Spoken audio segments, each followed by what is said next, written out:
You're listening to Answers for the Family with Alan Cardoza and Matt Polachek, only on LA Talk Radio.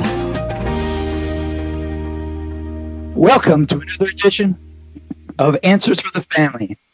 I'm your host, Alan Cardoza, and for those of you that have been listening, sending in questions and comments, thank you so much, and please continue to help spread the word that every Monday from 11 a.m. to noon Pacific time, this show will bring on special guests that can inspire, educate, and in some cases entertain, while bringing answers and options to making our lives happier, healthier, and more successful. You can all do me a big favor. So please forward one of our shows to your social media group or to someone you know that can benefit from a particular show. Now, Answers for the Family will continue to address a variety of issues, such as locating a runaway teen, family crisis intervention, building self-esteem, dealing with addictions, and so much more. And we'll introduce you to talented authors and new innovations in the areas of health, security, and fun for you and your family. And speaking about talented authors, our guest today, Colleen, has 45 years experience integrating empowered approaches to effectiveness in all domains of life, including business, home, families, spirit, and health.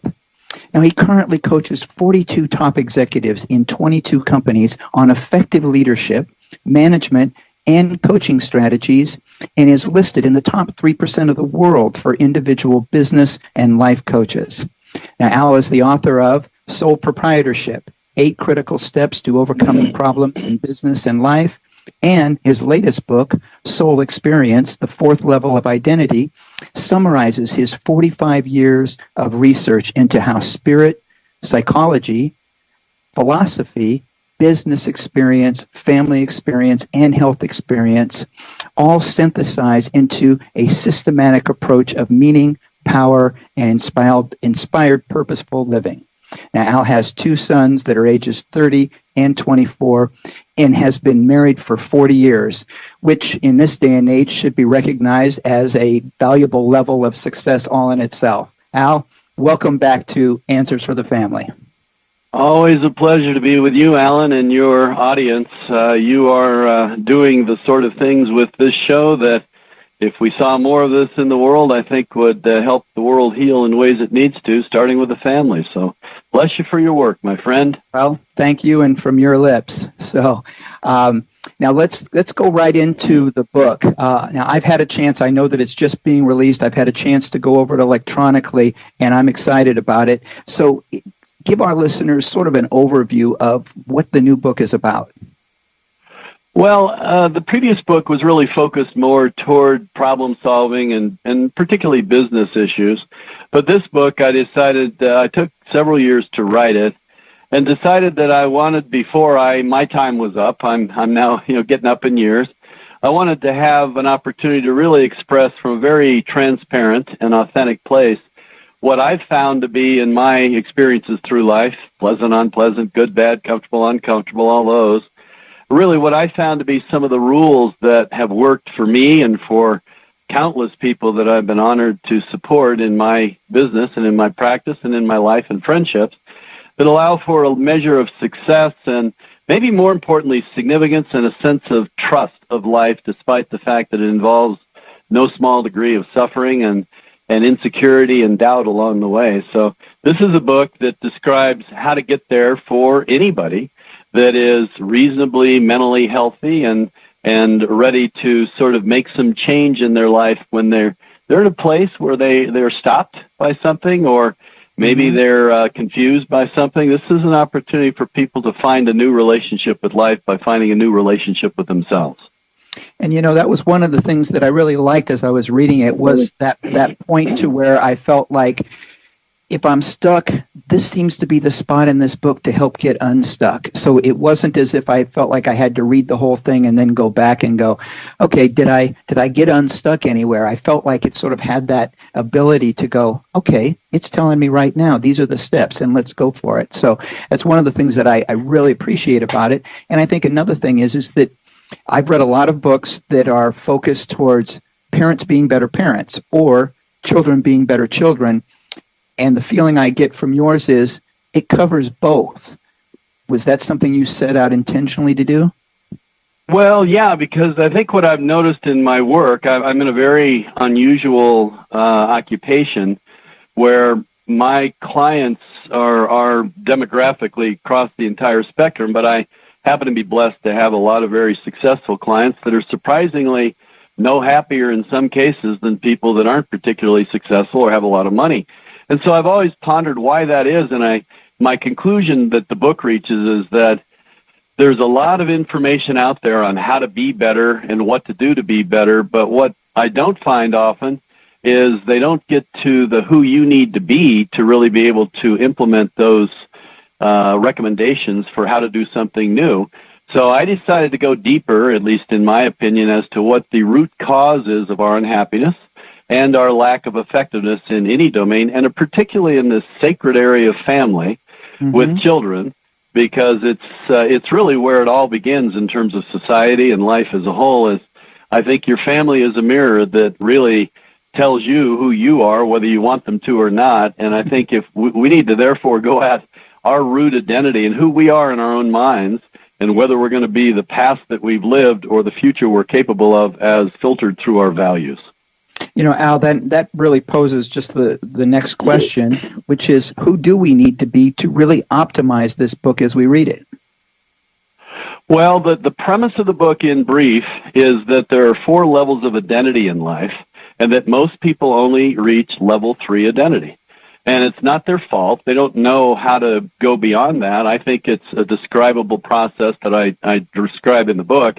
But what I've learned is that the high watermarks of humanity, whether that's Gandhi or Christ or Buddha or a really great mother, the high watermarks of humanity are the people that we always look to for sort of an inspiration of what we wish we were and wish we could be. So I started looking at those people. I suppose somewhat like Maslow looked at people he thought were self-actualized. I started looking at the people that were the high watermarks of humanity. And what I found consistently is they represent what I call level 4 identity, which are people that have chosen to personify their values rather than forward and promote their personality, their ego, and their image in the world. And that's a counterintuitive process because biology has us naturally think that who we are is a collection of our experience and scripts and personalities. But all of us have a choice of identifying core values that cross lines between who I am and who you are. And when I operate as, for example, an expression of love, I stop being Al, and for that moment, I'm just an experience of love. And when I'm that way, I tend to bring that same place out in you. And what I've noticed with the high watermarks of humanity, whether spiritual, political, or just everyday figures of nobility, they tend to be people that, for whatever reason, have found that courage and pathway to embody their values rather than be mere promoters of their self-esteem, self-image, and securitization in life. Wow. I mean, as I'm listening to that, all of the things that I'm thinking about is where we seem to have gone, which is just the opposite direction. I mean, from every aspect is promote myself, promote my belief system, and unfortunately, because negativity gets airtime, tearing down anything that is different than whatever it is that we're trying to promote. How do we turn that around?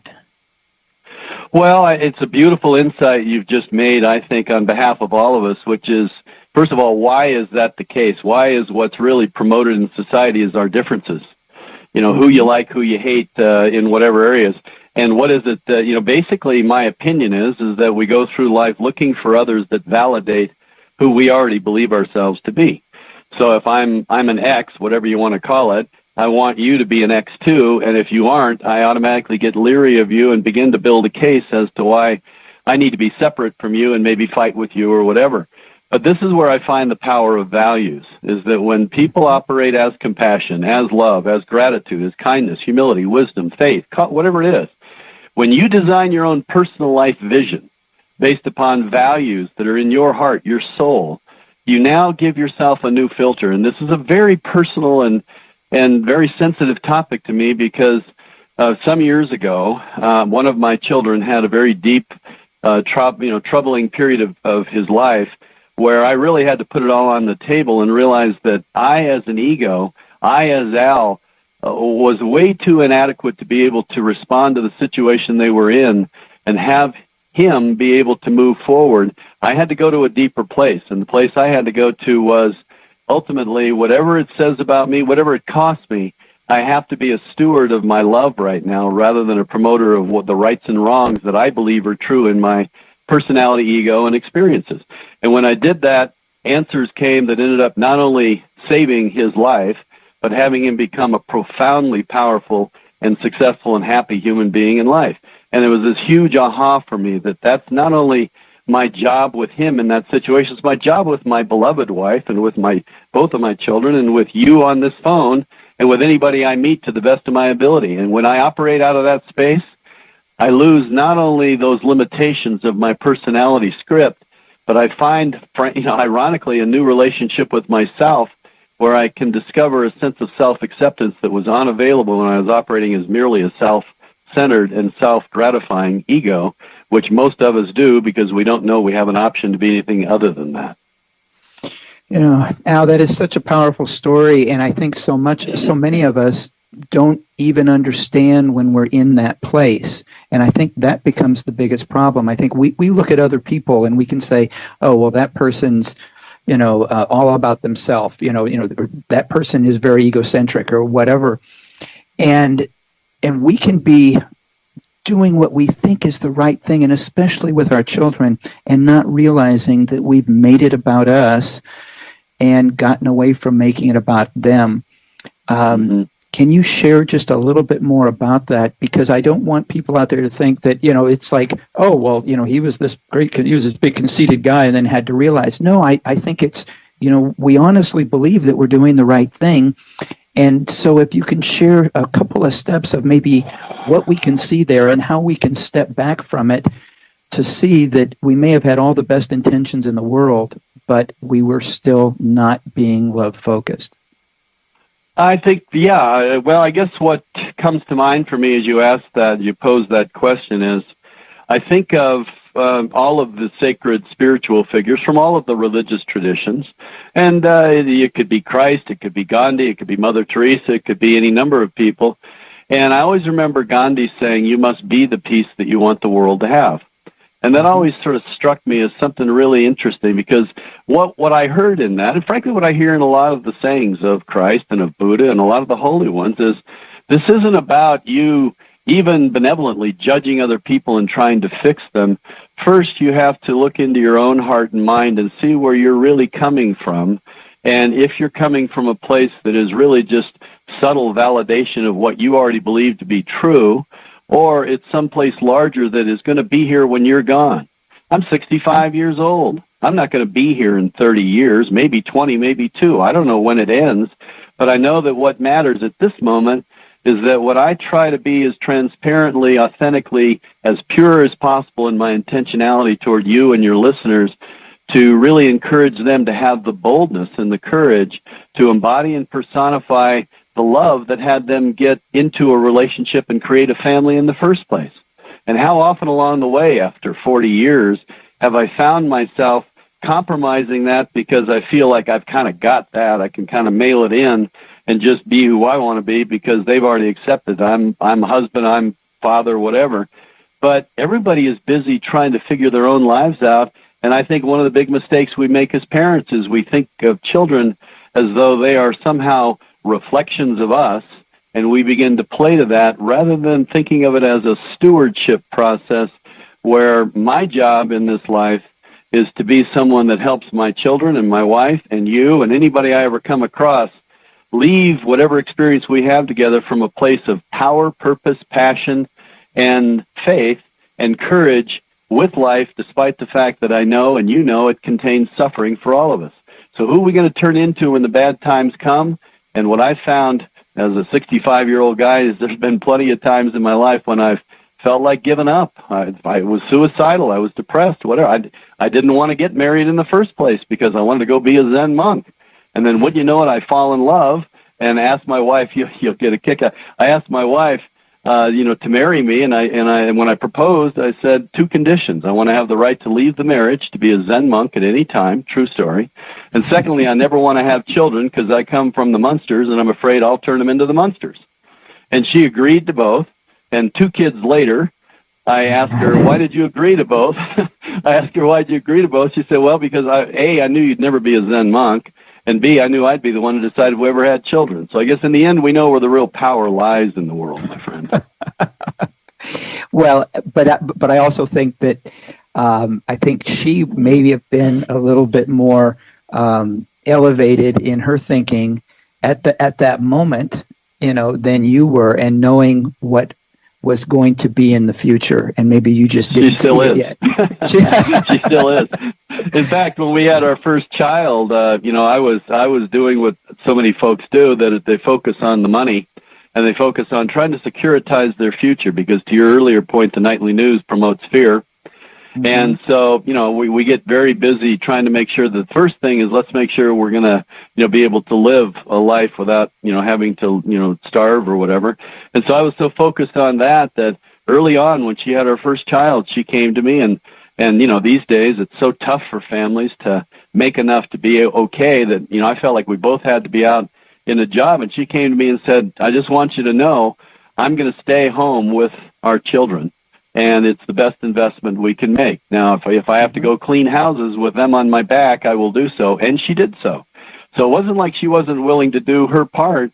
It was that she had greater wisdom than I did to see that when it comes to life, in many ways, your family become places to teach you who it is that you must become to be able to ultimately find self-acceptance. And that usually means moving beyond the habit of your past and the scripts that you've been filled with as to who it is you think you are versus who you could be if you had the courage to operate beyond the parameters of merely your personality scripting and the experiences you've had. In other words, I've had to learn in life to not keep blaming my past and my dysfunctional childhood for a reason for me to compromise my attempt to be better. And the best vehicle for me to be better is in the hearts of other people, by how genuinely I can try to make Alan's life better, or my wife, or my children, or a stranger on the street, without wondering what's in it for me. Yeah, and one of the things that I really like about what you're saying is that when you mention the thing about scripting, and I'm very close to your age, so I think we come from that thing where we were scripted to believe that this is your job as a man. You are a provider. Your job is to go out there and provide, and if you don't go out there and provide enough, you're a failure, period. And so given that script, one of the things that I think is so great about where we are now as a culture is that script is being torn up, and there are more young people now that are going out and making different decisions in regards to that, and realizing that maybe it is better in this situation if the man's staying home with the child, or if they're both working from home so that they can spend more time with the child. I love the fact that we're in a place to where those things are changing, and I really believe they're changing for the better. Yeah, I agree with you. In fact, I think, there's a constant barrage of stereotyping about millennials, and it's often negative. It's often what they don't do relative to the expectations of older generations' rules of how you're supposed to live. But what I find increasingly with my exposure to millennials is I think they're a more courageous generation than mine was, because they really demand on living out what it is we all say we should believe in. They aren't going to settle for just believing in it, and they aren't going to settle for just or trying to do it. They, by God, are going to make their lives qualitatively worth living first, and they're not going to be fear-based as much about securitizing it. So if I'm going to go to Thailand for a month to find myself before I come back and take a job, and if the job isn't something that feeds my soul and fulfills my heart, I'll go and find another job. Yeah, but what about the security of the future? Doesn't matter. First thing is live your life from a qualitative place where when you have 5 minutes left on your deathbed, you can be proud of how you spent the gift of this life. And I find millennials to be a more courageous generation than at least I was in my time. Yeah, and I think they have the access to so much information. And I know I was reading some things that were saying that we're now in a place in time in which the amount of information that is out there to digest doubles every 5 years. So think about, the amount of information that was out there for us to know that we would then take in to make our decision. And now, it's astronomical, the additional amount of information that they have to take in. So, yeah, I agree that, they have a lot more choices and a lot of abilities to be able to make choices that we didn't have. And I think that some people are looking at that because the choices are not what we had, and they're looking at it in a negative light. And I agree. I think it can be very positive. Well, it's such a permeation of that information because they're connected constantly, 24/7, and they constantly have. For however it happened, it seems like some of their generation is very influenced by Hollywood and by this cult of celebrity and the idea that I just want to be famous or whatever, as though being famous is somehow going to give them what they really want. And what I'm really about in this book is that what we're all seeking, I believe, is self-acceptance and self-love, so that by the time our lives are through, we don't feel like we left anything on the table. We gave it our all, and we gave it our best, and it wasn't always perfect, and we were often wrong, and we often made mistakes, and when we do, we have to own them, and then we have to sort of reconsider how they occurred so we can try to preclude them next time. And then we have to come from a higher place that's more representative of what we want to think about ourselves, which can only be earned if we give others the experience of the best of what it is that we would wish for us, having it for them. So I operate from the premise that your intention toward others determines your relationship with yourself. And if you're hateful, and if you're negative, and if you're frightened, and if you're fear-based, that's ultimately going to be the relationship that one has with oneself. But if you have the courage to be loving to other people and compassionate and have faith in them, even if at the moment they're lost, and have enough humility and enough wisdom to really do whatever needs to be done through a fundamentally values-based character to help that person see what they don't see at that moment, whether it's a young person or an old, that if you can help people see a version of themselves that they quietly have scripted themselves to reject, people can grow more bold. And as a holy man said from India once that I cite in my book, once you let go of fear, all that's left is love. Oh, that's beautiful. For anybody out there listening, if you're just tuning in, we are speaking with Colleen, and author of Soul Experience, the Fourth Level of Identity. We're going to take a break. Stay with us. When we come back, I'm going to ask Al, what are the 4 levels of identity? We'll be right back. Founded over 30 years ago to meet the needs of families in crisis, West Shield has continually focused on resolving issues that negatively impact families and businesses. Our signature therapeutic transportation service helps to ensure that adolescents in crisis are safely transported to specialized schools, programs, and treatment centers with unsurpassed experience and success. We are supported by our full-service licensed investigation agency that has legally, professionally, and compassionately located hundreds of runaways and teens. We are experienced and qualified to help, offering solutions which may include referrals to our international network of top professionals in the fields of educational consulting, psychology, psychiatry, and investigations. Simply put, West Shield Adolescent Services and West Shield Investigations are the best solutions when your family is facing a personal crisis.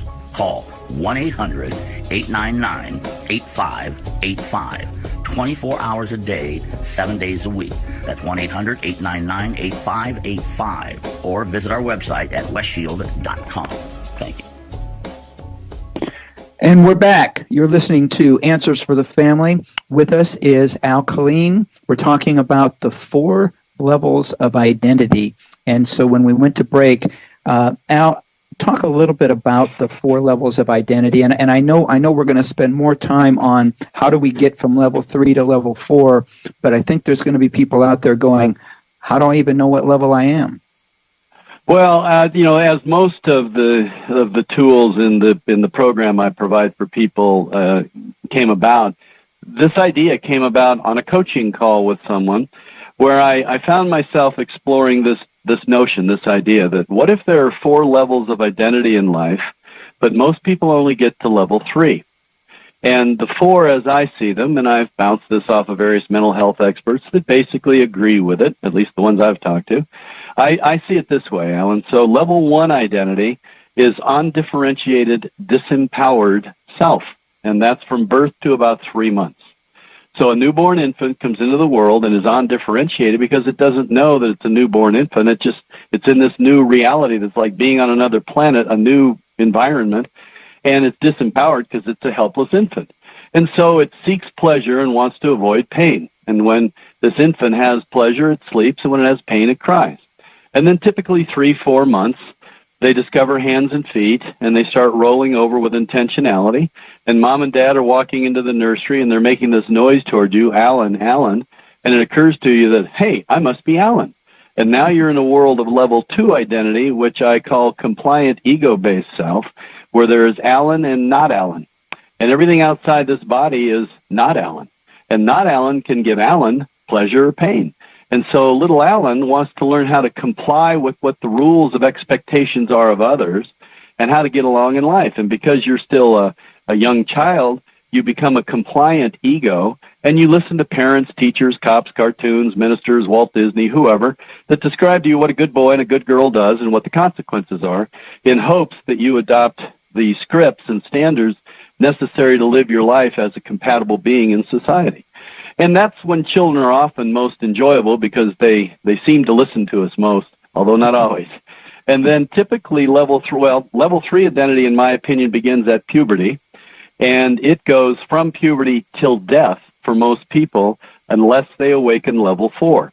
Level 3 identity, I believe, begins at puberty because of hormones and because of the maturity of sexual capacity for life to reproduce itself. And this produces a whole bevy of new impulses in a human being to now become a non-compliant ego-based self. These were the insecure years for all of us of middle school, where we spent 2 hours in front of a mirror working on that invisible pimple and imagining what people think of us. And 2 big things happen at level 3 identity that I think have to be mentioned, Alan. One of them is because we get so sensitized to our peer group, and particularly to sexually attracted opposites, we begin to really be sensitized to outside stimuli and react to it and respond to it, and we begin to live life outside to in. We begin to live life reactively. And secondarily, we disappoint ourselves with the violation of those standards and scripts and moralities that we learned from our institutions of authority, our parents and whatnot, and we start to feel disappointed in our mistakes. So we build a quiet trunk of evidence over in the corner against ourselves that gets heavier with life. My mom died at 76 years of age, basically just an evolved, advanced version of the same neurotic, insecure teenager she was in 1934 at 14. Just advanced. And that's, I find, to be most people, unless and until they awaken level 4. Level 4 identity begins whenever one awakens it, which is typically late in the teen years or later, and I would say for most people actually middle age is where it often happens, but it can happen at any age. And I call it undifferentiated, empowered, values-based self. Because once people get out in the world and they start discovering the limitations of operating only from their own personality tendencies, their own scripts, their own stories that they have about themselves, and they sublimate those in favor of a larger commitment and conviction to certain values. And you get to decide what those values are. They may be love, they may be compassion, faith, humility, wisdom, gratitude, kindness, whatever it is. Once you design your life consciously to be an expression of those values that are at your core, I believe that's your soul talking, whatever soul is. And when we do that, 2 big things happen. Whenever you awaken that, you take away the power of living life outside the in, and you begin to live life inside to out from a more empowered position. Because now you have a guidance system beyond the unchallenged scripting of who you've always been. So you open up a future now unlimited by your past. The second thing you do that's maybe even more palpable is you push that trunk of evidence you've gathered against yourself off the back of the boat, and it no longer matters. because that guy, that gal doesn't live here anymore. At this moment, I'm love. At this moment, I'm courage. At this moment, I'm honor. And that, my friend, is how, I guess the reason this whole thing came about is I found that in consciously practicing this, a couple of things happen. Not only do I finally find an Al that I can love, because I'm no longer Al, the story, the script, and the trunk of evidence. I'm a cause, I'm a purpose, and however long I get to be here, I'm going to be that experience to the best of my ability for the people I'm around, starting with my family, which I fail at regularly. Thus the oscillation between level 3 and level 4, which is to be expected and teaches us where we tend to invite our level 3 and where we allow ourselves to become level 4. And the more we practice that oscillating dynamic, the more we choose pathways that allow us to be level 4 more and more, to the point that we naturally become that consistently. And that's where you get into people's lives that really have moved the needle forward for humanity as a whole. And that's one of the things that I got from the book also, which is that even if we believe that we've gotten to level 4 at times, that we're falling back. And it seems like part of the knowledge that we need is first to just acknowledge that, to acknowledge the fact that, oops, I've slipped back, and depending on what it is and stuff, apologize for it and then work towards getting back to level 4. What are some tools that you can share with us that may help us get to level 4, and then once we're there, recognize when we're slipping again? Well, excellent question. I suppose the first tool, at the risk of being too self-promoting that people could access, would be to read this book. Because I make the promise in the book. Yeah, if people buy this book, Alan, and they practice what's in it, I promise their life will transform. Now, people promise that all the time, but I've been making that promise for 18 years in supporting people to try being somebody beyond what they say to themselves in the dead of night they are. And it's never not worked when people are really sincere about trying it and not giving up until they get there. But so what we've done is we've created a website called fourthlevelid.com. And that website, and its fourth is the number 4, so it's 4thlevelid.com. And on that website, we're going to have a lot of different supportive materials free for people, as well as ways to get the book and whatnot. But we have something on there that my son is actually helping me in the business, Holden. And in that, we have a tool that we've created on that to give to people that we call the New Life Design Package, that is going to be available for people on our website. There's been a lot of demand for it, so it may, if you go there, it may be out for a day or two, but we're going to have it there for you this week, anybody that wants it. If you go to the number 4, THLEVELID, fourthlevelid.com, look for the New Life Design Package, and in that are 3 tools that are part of my program that we're giving to people to essentially begin this process of figuring out how to actually be what you and I are talking about, and how to stay there and how to go back to it and sort of see when they're slipping. And I will say one other thing, my friend. Oscillation is uncomfortable and it's discouraging. It doesn't need to be. It's part of the process. It happens to all of us. I've done this work intensely for a lifetime and professionally for 20 years. And I went to level 3 yesterday in a big way in the car with my wife, who I had to, honest, true story, I was inappropriate with my wife yesterday in a state of anger, and I realized about an hour ago before the show started that I have a really heavy heart, and I can't come on this show and talk about this with honesty unless I first do what I have to do, so I had to call her up and apologize. Now, when you're married 40 years, you end up giving yourself a pass of ever doing that, because you kind of feel like, she'll get past it, and besides, I was justified, blah, blah, blah, blah, blah. But in the end, I realized what you and I are talking about is sacred stuff. It's more important than whether people buy it, believe it, whatever. And it starts with the people in our lives that mean the most to us. And so we've got to be clean with ourselves. And to do that means own it when you make a mistake, acknowledge it, beg for forgiveness, and then recommit to trying to be better the next time when you're faced with those triggers that tend to take us into our level 3. Yeah, I couldn't agree more. I love the way that you explain that, and I think that if anybody out there, if you are listening, to that, not only take it to heart, but go to the website. If you're sitting at your desk, open up another window, go to the website, follow along with us, because I think that there's no better way to take all of this in. You're taking it in from an auditory standpoint. This will allow you to add visual to that. So again, go to fourthlevelid.com, and you'll see that this is something that is just so beneficial. And the other part is, and I want to thank you, Al, the fact that you are offering this to people, to our listeners for free, I think is just phenomenal, and I really appreciate that. But it doesn't surprise me because, ever since I have met you, you are constantly out there focusing on what can I do to make a difference in the lives of others. And this is just another example of that. So again, thank you. Well, yeah, it's my honor, and to be clear, I'm not offering the book free because I got to recover all the money I've spent. But yes, the package is the essence of the book, and I think will go a great way in helping people. And I really, what I try to do, Alan, is I try to live my life, maybe to a fault, of thinking about my death. Now that sounds morbid to people, but I like to invite my clients to imagine. Look, you have 5 minutes left before you're gone from this life to wherever you go next. If you go somewhere next, if you believe that. I do, but some don't. Okay. Mm-hmm. You have 5 minutes left. And assuming you're not afraid and assuming you're not in pain, how are you going to be spending that 5 minutes? Well, I'm going to be spending that 5 minutes reviewing how I did with the life that I'd lived.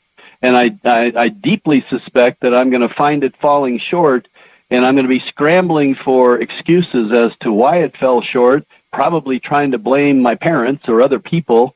But in the end, I'm going to have to face me, and I'm going to have to come to self-acceptance that I did the best I could with the gift that I was given. And I believe that this is the great gift of being in a family. This is a great gift of being a parent, even though I was afraid of being one, is that they become dust-free mirrors to show you who you are and how you are. And they show you when you're beautiful and they show you when you're ugly. And your job isn't to fight with it when it's something you don't want to hear. It's to take that as an opportunity to learn from God, the source, the universe, whatever you think that big thing is that controls it all, that maybe that's coming through this relationship with that person at that moment to help you see what you must see to go to the next stage of your empowerment, where you can be trusted with more power, more information to manifest the future you desire, because we have to earn that through the trustworthiness that we have to be able to handle the power of being able to manifest our future unlimited by our past. And that only comes through a quality of character grounded in values, not individuated interests based in egos, thus 4, not 3. Well, and we have so many parents that are listening, so I love the fact that we're really touching on this part of it is as a parent, because nobody is saying that it's easy. That is not part of the conversation at all, but we are talking about the fact that you can grow, and so just share a little bit about some of the things that the average parent runs into, and why the level 4 impact results are so much more positive than the level 3 results that they may have been using in the past. Well, I think one of the first and most primary things I would recommend people consider, and I always ask people, don't believe me because I say it, who the heck am I? But try it in your own life as though it's true and see if you don't end up concluding what I concluded. And you may not, but I would just ask people to try this on. Parenting and being in a family is not something that is a matter of, it's not a practice of self-validation. It's not a practice of mere biology. It is stewardship. And I believe it's sacred stewardship that forwards life and forwards humanity on behalf of some larger divine purpose. In my belief, it isn't everybody's, I get that. But I believe that it's a sacred opportunity that we have in our relationships with other people, primarily our families. Therefore, as a parent, I think we're wise to look at it as a frankly temporary role of stewardship, because at some point they're going to be able to take care of themselves. And we will know how we did, perhaps, to some extent, by how much of a relationship they want to have with us once they're emancipated and they no longer have to rely on us. Do they choose to stay in our world? And if so, why? And what I find by the most inspirational examples out there, frankly, starting with my wife, are people that model what unconditional love is. people that model selflessness. Alan, I can't tell you the number of times I felt ashamed when my kids were little and that Howard Hughes in me came out where I was, bacteriophobe, virophobe, and they had the flu. I'd put on masks and keep them, isolated in the other end of the house. My wife would climb into bed with them. And she'd lay there and cuddle with them and nurture them when they had the flu. Didn't really think about whether or not she was going to get sick. That's all I thought about. And of course, I blamed the fact, well, I've got to work and make sure I can get back to the job. And all that. But in the end, I think, frankly, if I'm honest, it was just selfishness. I just wanted to make sure that I wasn't inconvenienced by my children. I wasn't somebody that was put on the sidelines. And I'm shamed by that. So I think being a parent, there's two big things to remember. It's an opportunity of stewardship, and it's probably the most sacred opportunity of stewardship you'll ever have. And secondly, your children are watching you as a model of who you are, not what you say primarily. And therefore, the obligation of a parent is to be the message, not just articulate it and live different than that, because they perceive that not only as hypocrisy, but they end up going off in the opposite direction, and they miss the point that you've tried to give them as to how to live because they've seen you violate it. If I were offering two observations, at least of what I've learned as a father, it's those two things. I'm smiling. So for those, obviously, we're on radio and they can't see it, but I'm smiling because when you were talking about the part about we are constantly modeling for them, and to me, it's so right on target that whatever it is that we're doing, and it reminded me that when my boys were very little, they were in grade school, and for the the big function they were having at the end of school, I wrote and performed a rap. Okay, and I thought, how do I get this information, not just to the kids, but to the parents also. So the rap that I wrote was, and it was to the music theme of the first Men in Black movie. So I used that music, but the words were telling the parents that they are the models. And so, I wrote this and I got it going, and then I had the kids come out and sing it. But so now they're coming out and they're rapping, as I've got it started, but they're now doing a rap for the parents, which essentially was saying that whatever it is that you're doing, when you're, when you think we're not there and you're in the other room and you're yelling and hollering, we hear it. So when you mentioned the modeling, it reminded me, and then a friend told me afterwards in a very humorous way and said, I really liked the fact that you put something together and you were talking about how the parents are modeling, but did you really stop to think about your kids turning around and looking at you and go, why is our old white dad rapping? Beautiful. So, wow. But anyway, so I just, again, I couldn't agree more that everything that we're doing, no matter how we think we might be hiding it from them, they're seeing it, they're picking up on it, and it's having an effect on them in either a positive or negative way. So, and I think part of that whole conversation around modeling, another mistake I think we tend to make as parents is we do love our children, and we're so afraid of giving them the wrong message that we hold ourselves, at least internally, to a perfectionistic standard. And when we falter, and we're human, and we end up lying or being angry or getting drunk or doing something that embarrasses us, we tend to feel great degree of shame, and we put another rock in our trunk of evidence against ourselves and grow discouraged about whether or not it's hopeless and whether we can even do it, because we think out of our love for our children that we have to be perfect. I would argue that the oscillation from level 3 ego-based behavior to level 4 values-based behavior is in itself a valuable modeling, because what we help our children see is our humanity. And we help them see that we're not perfect, and we are still flawed, and we still do make mistakes, and we still are subject to their judgment and others' judgment through things that we do that we wouldn't feel proud of down the line. And then they see what we do in response to that. So I guess another piece of advice I give myself, who am I to give your listeners any advice, but the advice I give myself is, the quickest way to make it right is you can't undo it, but you can own it, and you can think through it when you're not in an emotional state of shame or standing for some position. and you can analyze it objectively through the filter of your values. And I find consistently when I'm transparent with my children, with my wife, and with my friends and my clients, with my own dirt, my own problems, and I own it, and I talk about what I'm trying to do to deal with it. In many ways, that's some of the most valuable support I can give my dear clients and my dear friends, because most people are way too hard on themselves because they're busy rearranging the deck chairs on the Titanic of trying to find fulfillment in life as a level 3 ego, and it's impossible, in my opinion.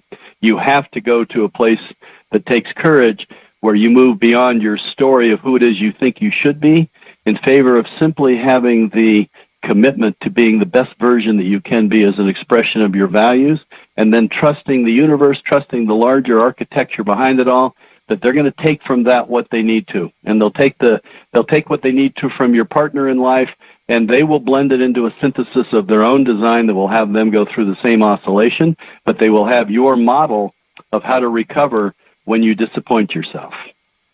For those of you out there, if you are just tuning in, the book is called Soul Experience, The Fourth Level of Identity. We're talking with Al Killeen. And Al, I know that we haven't spent much time on it, but I did mention in the beginning that you have a very successful coaching practice. So I had a question in that area.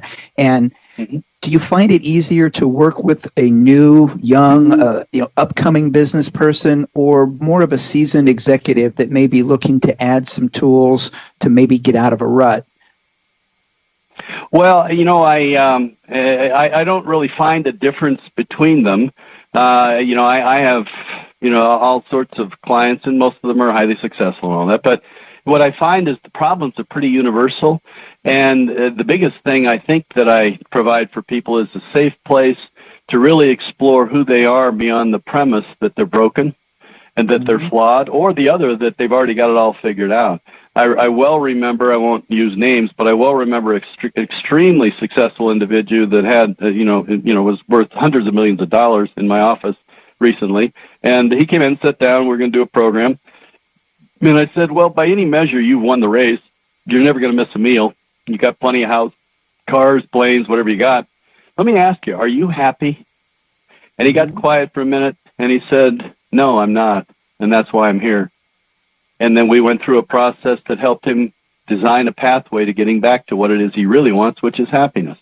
That is the same for a billionaire as it is for somebody who has nothing and is busy trying to figure out how to get their next meal.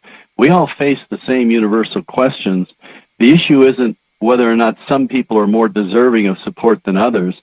It's really a matter of the individual courage of each person to say, am I going to settle for a life that's just a further echo of the one that I've already lived? Or am I going to take whatever time I'm given that's left and be a courageous warrior of light on behalf of who I could be for what impact it may have for the world? And if I do that, how's that going to change things? I don't know, but I believe and feel like it's going to be a more significant existence rather than merely spending all my time trying to securitize my future against the fears that I'm projecting upon it. Wow, I love it. Every time we do this, I look up and I go, where did the time go? It doesn't seem like we've been talking for that long. Again, unfortunately, we are out of time, which is probably why we always need to keep bringing you back. Thank you so much. And I just really want to acknowledge you for the gifts that you give people. I mean, I think that you have shared so much now, not only on our show, but with your books, with your coaching. And I think if we could get more people to start looking at life in the way in which that you are, I think we could solve a whole lot of the problems out there that is dumped on us every day through the media. Well, brother, it's always an honor to be with you, Alan, because you're one of those people out there in the world that is doing it. You're quiet about the great work you do, but you're an inspiration to me and to all who really know what you're up to and how you're very much an example of what I'm talking about in this book. And I think everybody is. I'll close my portion with this. My wife has a wonderful quote in our basement that says, your life is a gift from God, and what you do with it is your gift back to God. Now, you may or may not be somebody who believes in God. That's not the point. The point is your life's a gift. And do you have the courage to make the most of it? You, my friend, are doing so. And I'm really honored that you had me on today so the two of us can encourage other people. Don't feel like you're stuck with who you've been. Really quest for who you could be on behalf of that final conversation you're going to have when you have 5 minutes left, to know that while it wasn't perfect, you did your very best. That's a wonderful way to end the show. Thank you so much, Al. And for everybody out there, please visit our archives of past interviews. Go to answersforthefamily.com. You can also, if you're driving and you haven't been able to write down some of the websites in regards to how to get a hold of Al, how to get a hold of the book, or the New Life Design Package, again, you can go to integrativemasteryprograms.com also to get more information on Al. But again, if you're driving, go to answersforthefamily.com. We'll have all of that information there for you. You can also subscribe to the show through iTunes, Stitcher, or YouTube. And if you like what you hear, please leave a review. It will help us reach more people, and we greatly appreciate it. And the next time you're on Facebook or Twitter, please remember to stop by our page, check out some of our latest posts. If you like them, please like us and continue to spread the word. Have a great week. Be good human beings, and be with us again next week on Answers for the Family.